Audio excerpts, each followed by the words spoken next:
story warriors, story weavers, story merchants, business people, draw your chairs closer, pull your chairs closer, and learn from this business owner. Is it possible to run a business on the go? Is it even possible for someone to run a business without having a physical structure where they call home?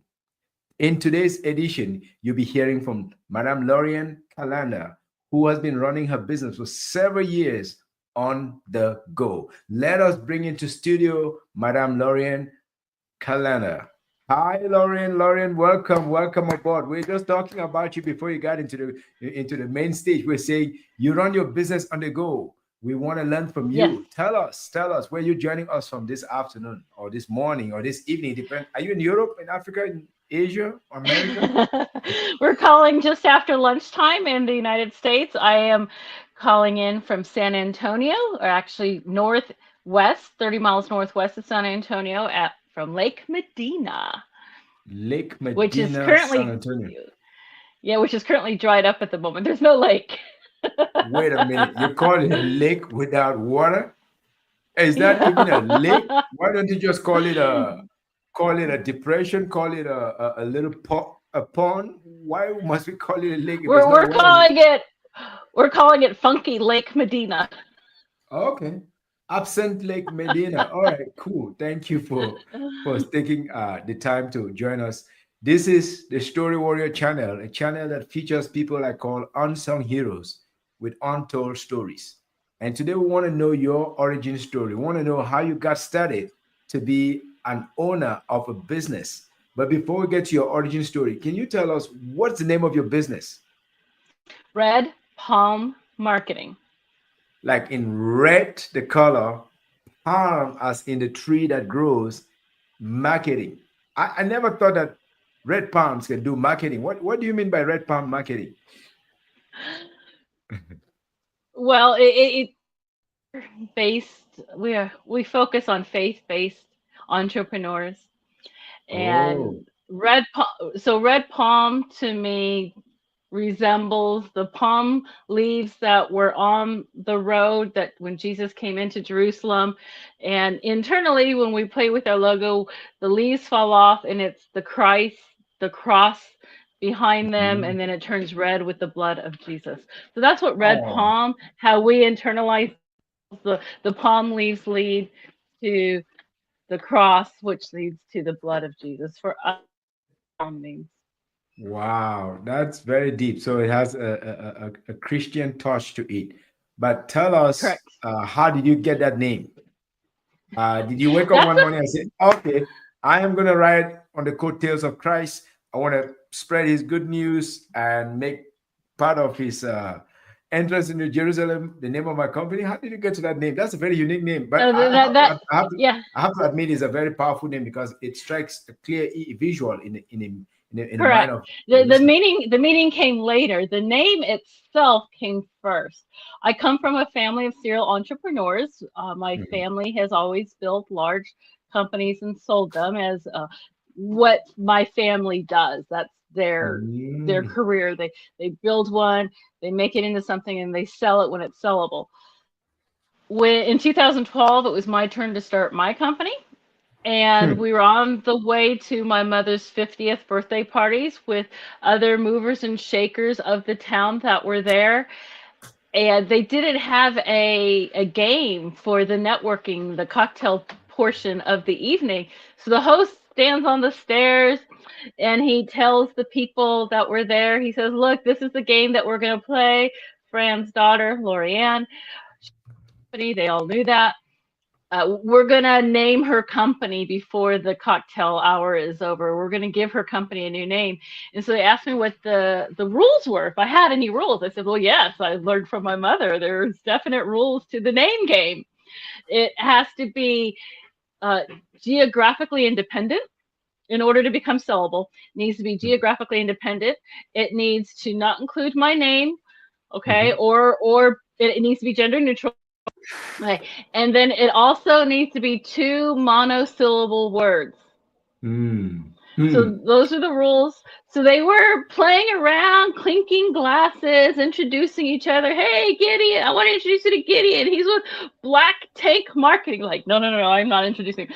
Hey, this is Gideon from Black Fly Marketing is on the phone. No, I'm not introducing him that way to my boss's office. So they were playing this game, and they settled on the color and a tangible item, thing. And somehow they came up with Red Palm, and the whole party erupted, introducing each other as sales reps or advocates or CEOs of Red Palm Marketing. So that became it. So the host stands up, gets back up on the same stair, and he says, I want to introduce everybody to Lorianne Calendar. She is the founder of Red Palm Marketing. Who's going to be her first? Once hands went up. So everybody stood up and started blasting their vuvuzela in celebration of the newly created Red Palm Marketing. And I gave that big blast for you because that's a very unique way of naming your company. Yes, yes, Awesome, yes. awesome. You did not wait. You did not create the name yourself. You went to people who are potentially your clients to create the name for you. That is very, very Yes, smart. my target Now, market ones that created my name for me, because they're the ones that have to say it out loud and introduce each other, refer customers to me. And if it's mm, not a name that they can resonate with, then mhm. I'm going to fail before I get started. Very interesting. I like that. I have to encourage other people to try that. Go to your potential clients, prospects, tell them to select a name for you, but it has to be one syllable, uh, and Two it mono must words, two monosyllable words. two monosyllables or two monosyllables. Yes, and then the last one could be you add whether it's marketing, it's advisors or whatever. But that's beautiful. Now, Correct. tell us. Yep. Yeah, and I Um, wanted it to be gender neutral because you never know if a man would be the one to buy the company. so it's very clear that one day you want to sell this business. It's not like you're Correct. using it for any other purpose. Okay. No, you Well, have to start your business with the end game in mind. Like you just don't yes. start a business job. You need income. There's lots of ways to get it, but most people start a business for the exit strategy, either for something for their kids to take over and Mhm. inherit one day, or to sell to give someone else a boost in their Yes. business journey. Wow. Yes, I agree. Stephen Covey says start with the end in mind. So you absolutely started with the end in mind. You already know at some point you have to give it away. You sell it away. And but tell us what necessitated, what caused you to think about a business that is not rooted in one place? Because most people know businesses that have one location, have one physical address. What was the instinct? What was the motivation to create a business that has no physical location? I think it was two things. I think one is who I am as a person. I've been working from home since 1997, since before they had vocabulary for it. Back then it Wow. was called telecommuting, just Mhm. COVID cool that everyone works from home. But for me and for my children being raised in a home where someone worked from home, where the home was the business, it's a lifestyle. It's a mindset. Mhm. There are boundaries in place for the kids when they came home from school. Mhm. They're not just walking into the front door of their home, they're walking into mommy's work. Wow. Wow. Gotta be quiet. So, and then of course, in 5 years after I started my business in 2017, and after a couple bad situations with landlords our clients never came to our place of business. We always went there. They have the Mhm. better conference rooms. When we need to have good talks, it's their staff already in that building, so it's easy to pull them in for their insights. It no longer made sense to have a location where we all came together. I hired grown-ups. I expect them to be grown-ups. At the time in 2017, I budgeted $300 a person um, for space. So if I had 5 people, that's $1,500 a month. If I had seven, that's $2,100 a month. So that's how I budgeted it. So when I decided not to have space anymore, I just went to the team and said, "Hey, we're all going to work from home now. I'm going to split the difference with you. I'll give you $150 a month Mhm. per diem to use toward utilities, to use toward creating a space in your home, etc., to make this work." And it's been working ever since, even before COVID. So we've gotten good at using the cloud, being based in Florida and having clients nationwide, a Mhm. hurricane coming through, it was not a reason for business to stop even for half a day. So we Wow. had kept everything in the cloud already, and if hurricanes were coming, I had made sure that all of my staff was out of the way and in a safety zone and worked before the hurricane ever hit. So we always stayed, somewhat mobile. And then when COVID hit, it was, and our last one graduated from college. We gave her a year after that, and then we hit the road, and we took our lifestyle. Internet. The bonus for us is internet has become far more accessible than it ever has been before. You didn't have to be in a Mhm. building to get the best internet possible. That used to be why you would have a building. How Yes. you got, the T1 line or the FiOS line or whatever was the fastest available at the moment. Now the fastest available at the moment is that little satellite guy from the Starlink sitting out there in the dirt. Okay, okay. So now the business is completely mobile, but you still have some staff that work in different places. So if there's a hurricane in Florida, maybe your staff in Texas are taking care of business.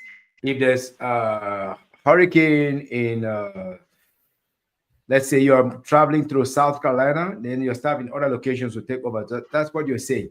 And tell us. Yeah, that and if they leave, let's say they leave their homes in Florida, or say they're in Texas and a tornado comes through and it rips apart their house, and included in that is their work computer, and the work computer has all the data for the company. Well, if everything's in the cloud, that's a non-issue for us. I can Mhm. get them a new computer the next day. They can swing by the nearest Best Buy, put it on the company account, get the new computer and a keyboard with Mm, lots of lights on it, and they can be up and running within a couple of hours because all they have to do is connect to their cloud account and download everything, and they're back and running. yes. And that's happened Wow. to us a few times. That's happened to us. We've had laptops stolen, we've had computers destroyed, where we've been through this routine enough times to know there's no fear, prepared for when it will happen next, because it will happen again. Wow. That is very interesting. So, in terms of resiliency, in terms of adaptability, you are now the guru. Tell us, what does it take? What does it take to be adaptable and flexible to succeed in today's business environment? Because that's something that people still wrestle with. What are any tips on how to be Well, adaptable and resilient? yeah, I think there's a few. I mentioned it earlier. You have to give up drama, because Okay. as I listen to Gary V a lot. He's in my head a lot. I listen to his podcast. I consume everything he puts out. He Mhm. puts out really great stuff because it's all common sense. It's common sense business. It's common sense marketing. It just makes sense for the current moment in time, and he's always changing with the times. And it's that nobody cares what's going. They don't care about your drama. They don't care why you can't get to work today. They don't care. They care about the results. In Mhm. business, it's business associates, absolutely 100%. You can become family with them. That increases the trust factor, that shortcuts communication. It just makes things move more fluid, more Mhm. viscosity in that. But at the end of the day, it's about the money, honey. It's results. Are you putting the ball in the hoop? Are you scoring where you are expected to be scoring? And beyond that, they don't care how it gets done as long as it gets done, or where. Mm. Yes, yes, yes. I can see that is definitely something that every serious client will take. They don't care about the drama; they care about the results.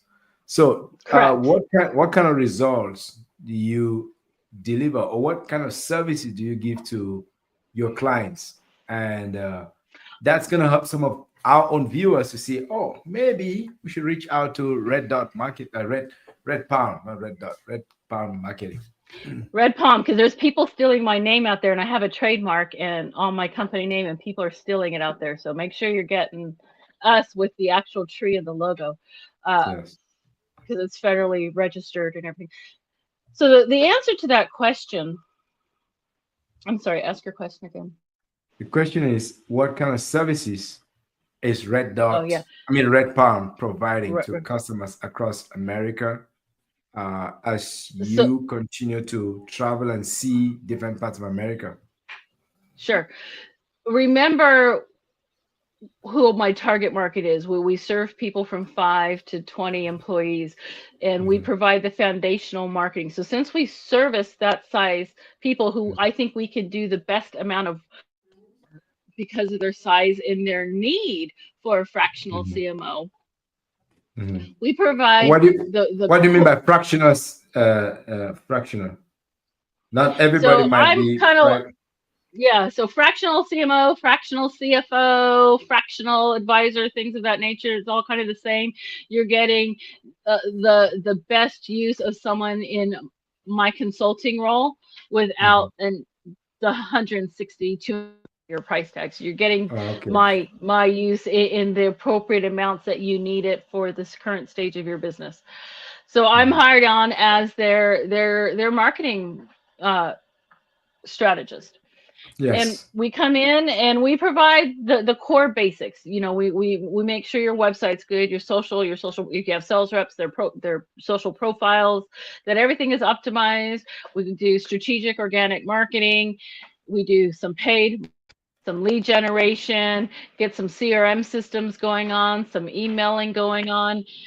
And Mhm. for one particular account, which I'm really, really proud of right now, because my clients, they're not a one size fits all. We take the message, Mhm. we take who your company is and who your target market is, and how do they communicate, how do they absorb information Mhm. in the areas where they need to make decisions to use your company or remember who your company is. And I'm a doctor who works with realtors. Realtors live in Mhm. their phones, and they love text messaging. So he started his company at the beginning of this year. Like, he incorporated it the end of last year. He launched it February of this year, Mhm. and brand new company. And we did the website, we did the emails, we did all that kind of stuff. And then we launched an SMS campaign, cold SMS, meaning they were strangers Mhm. to us when we eat. It's a specific way you have Mhm. to do it so you don't get shut down by the FCC. Mhm. And we launched this, and he has grown his business from zero to $200,000 a month, um, Uh-oh. within just a few months. So he's doing and in Zero contracting, zero to $200 a month, $200,000 a month. 200,000.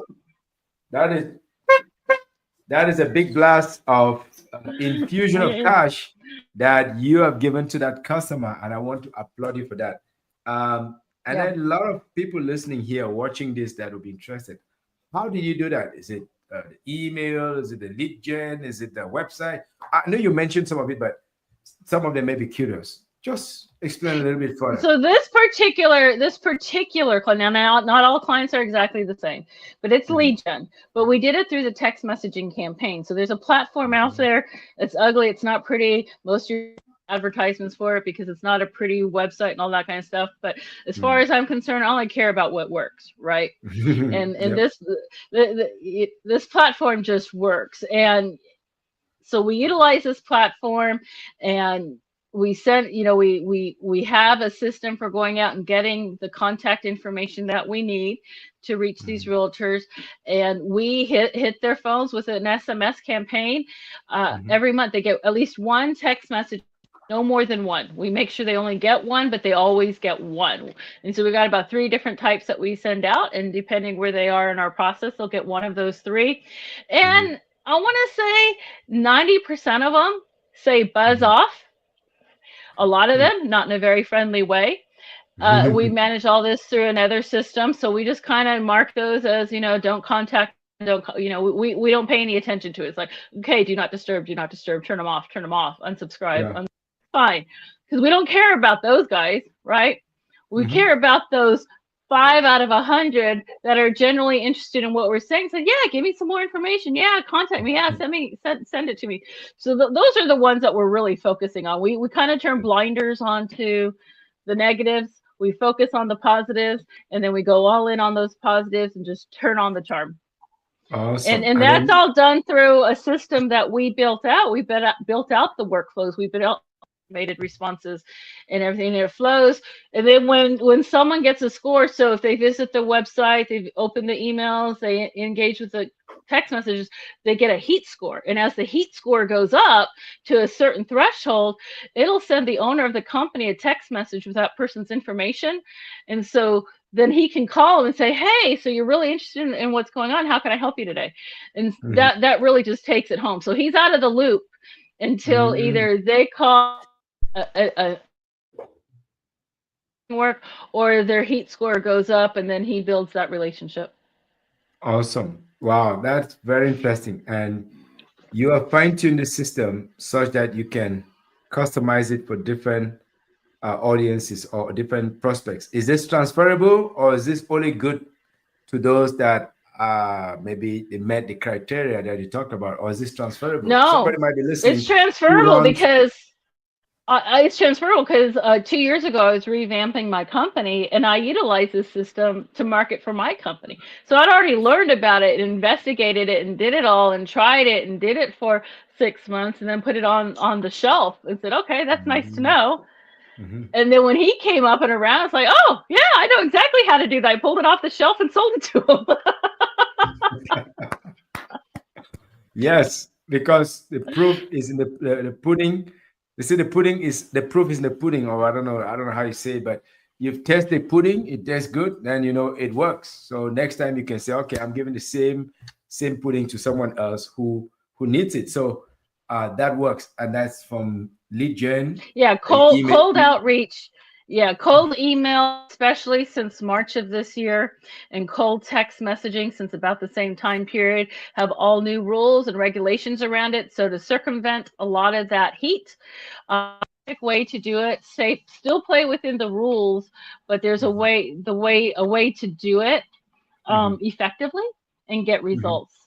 And it's not through the typical paid systems that you see advertised right Okay, now that most business owners get advertised through. There's through some alternative systems, older okay, systems that still work. Mhm.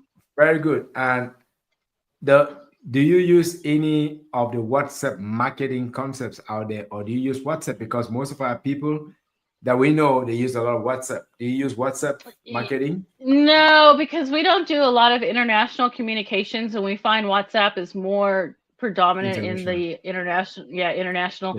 Yes. So we're not really heavily involved with that, Okay. and I'm okay with saying no to that. Okay. But for domestic, you use other equivalent of the WhatsApps that can work internally within US. Is that correct? We do like a Facebook lead generation campaign. We can incorporate Facebook messaging with that, with some Mm, workflows built around it, and connect it with the CRM and do some additional workflows there as well. mhm. So for that, we would. Wow. What have you found to be very challenging? Is it adapting to Web 2.0, which is the new systems, new media, or is it adapting to new cities that you go around from week to week or from month to month? No, no, Which no. is more challenging? Yeah, geography has nothing to do with it. Um, it's just like I talked about earlier on a call today when someone had asked me the same question, and I've been in business long enough, 12 years now, to have trends. You know, when you're in business, you don't have trends yet, right? You've been in business 12 years, you have trends. And one of the trends that it is not just Web 2.0, it's bigger than that. It's about every 3 years, digital marketing especially changes. You know, Mm, the kids will attach themselves to a platform, and they'll use it until the older folks come in, and then they'll migrate to another they platform. migrate. That's right. But then again, those same kids grow older and will migrate to a completely that is more appropriate for the stage of life that they're in, or their interest, Yeah. which is where platforms are going toward, is toward interest. So we're at this precipice at the moment where we're in the middle of another 3-year shift. And so Mm, my team for the past couple weeks, we've kind of taken everything off the board, and we're focused really hard for this next another week or two on this 3-year shift and what do we have to do to go forward, because we're really at what we've been doing the past 3 years, but what we were doing 3 years ago is archaic today. And so we got to change with the times. So adaptability is very key, and being willing to be humble and learn all the time and try new things, especially if they don't work, only teaches Yep. you what does work. So, Yep. Now, are you big on? Let me put it this way. So, okay, what are the new emerging ones that are going to hit? Is it Telegram? Is it Facebook? Is it Instagram? Is it Pinterest? Is it which ones do you still see produce results? Because I know you mentioned that some of the time it's a yeah, good old. Pinterest is kind of in a category that we don't put a lot of energy into at all unless a client really forces our hand into it. The reach is not as great as, because those same people are in other platforms as well. So Mhm, no one platform all the time. They're in multiple platforms. So if you think that hitting Pinterest is the only way to get to a certain, 40 something mom, you're just wrong. She's also on mhm. LinkedIn because she's doing her side hustle, and then she's also on Facebook because she's, Yeah, checking in with her high school friends, and yeah, and she's also on TikTok because, well, she just wants to relax. So yep. there's other avenues to teach. So we're not much into Telegram. It's not one that we focus. It's probably on all of our phones. It's kind of there Okay. alongside of Slack and Discord, but it's not a tool that we heavily use for marketing. TikTok is somewhere that we're going because of their interest. A Mhm, logarithm, it's far more powerful than some of the other platforms. In fact, LinkedIn right now is revising their entire um, feed. They're going to mhm, come out with a new video feed that's similar to the TikTok for you feed. So that'll be mhm. great new feature on LinkedIn when it finally does come out. But we got to wait for it. Wow. Wow. How about Instagram? So Instagram, Facebook, LinkedIn. Where do most of your Yeah. clients prefer that you go with them? So Instagram is really where a lot of people want to advertise, but you got to go through Facebook to get to it. So what's Mhm, nice about advertising on Facebook is you also advertise in equal measure on LinkedIn. So the fact that mhm, those two platforms hit makes for an ease and streamlining mhm, the procedures around that, and automating the reach. mhm. Oh God. So yeah, so Instagram, yeah, it's there, but it's not one that we say we gotta target this one. We kind of lump it in with Facebook. Okay. And LinkedIn, your clients, I bet most business people who are of a certain age, they're all on LinkedIn. So are you seeing a lot of growth Yeah, in that so area? that Or that's yeah, but not just as a solo campaign, because like I said, you got to do Instagram, and you also have to catch them on LinkedIn. So while you're getting them on LinkedIn, you're reminding them of who you are back on Instagram. So they kind of work together, those two platforms, because it could be the same platforms.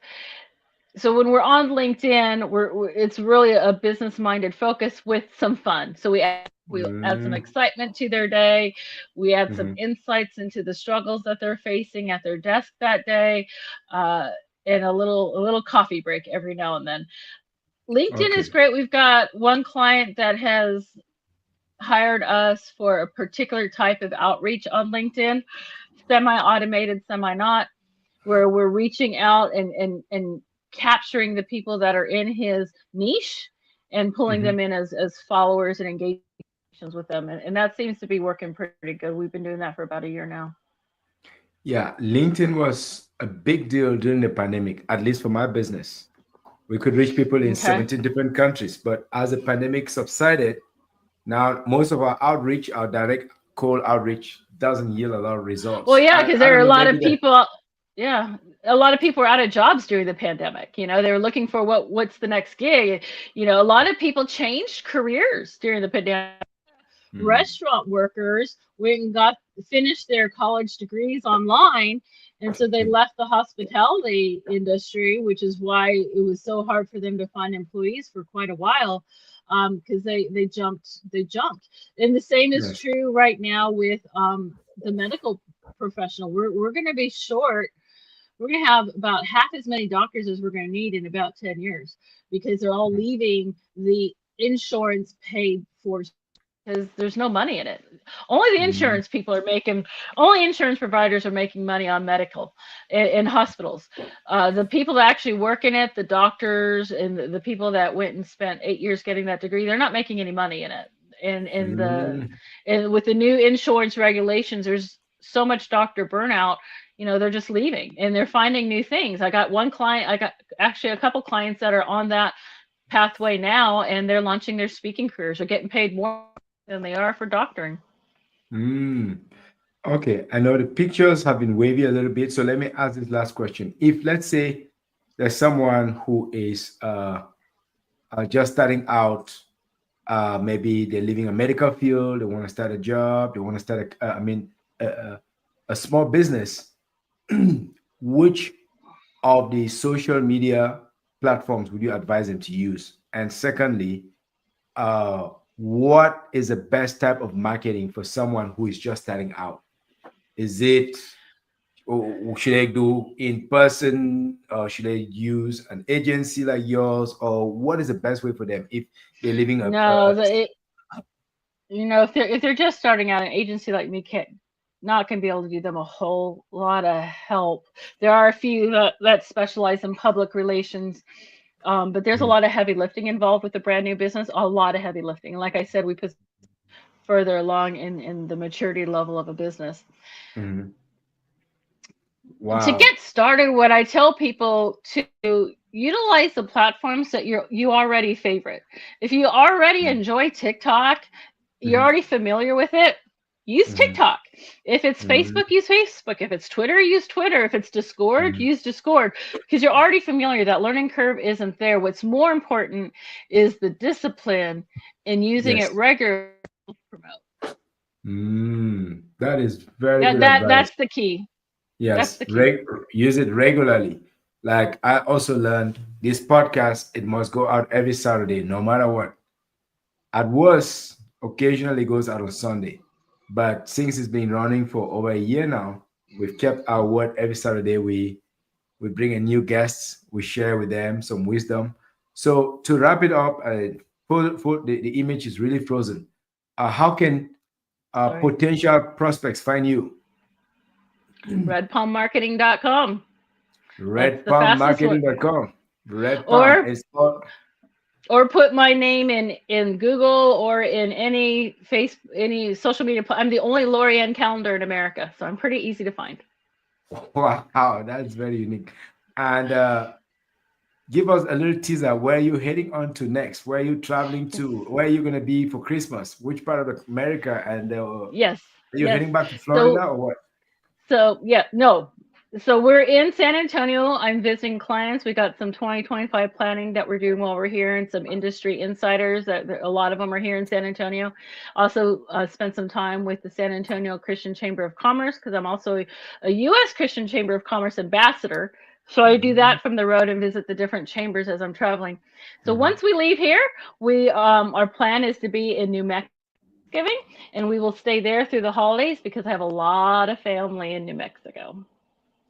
Awesome. And when you're busy doing marketing, from what you mentioned some time ago, your husband is busy helping people to have some good quality meals.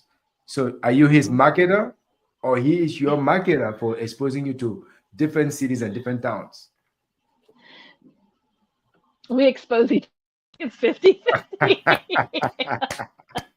I'm glad I asked that question because maybe nobody's asked you that question before. But we want to thank you so much for making the time while on the road to share with us your wisdom about marketing, the good, the bad, the ugly. And yes, in that process, you shared some special pearls of wisdom with us, which we believe some of our viewers would benefit from that as they are establishing businesses or as they continue to grow their businesses to the next level. Thank you so much, Lorianne. You're We welcome. wish you safe travels, and please stay safe as you're on the road. And Merry Christmas. We hope to see you very, very soon. Aye, aye, brother. Thank you.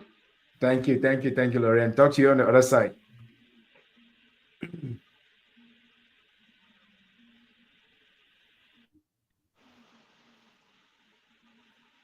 Okay. Is that it? Are we done? Yes, Still says live. we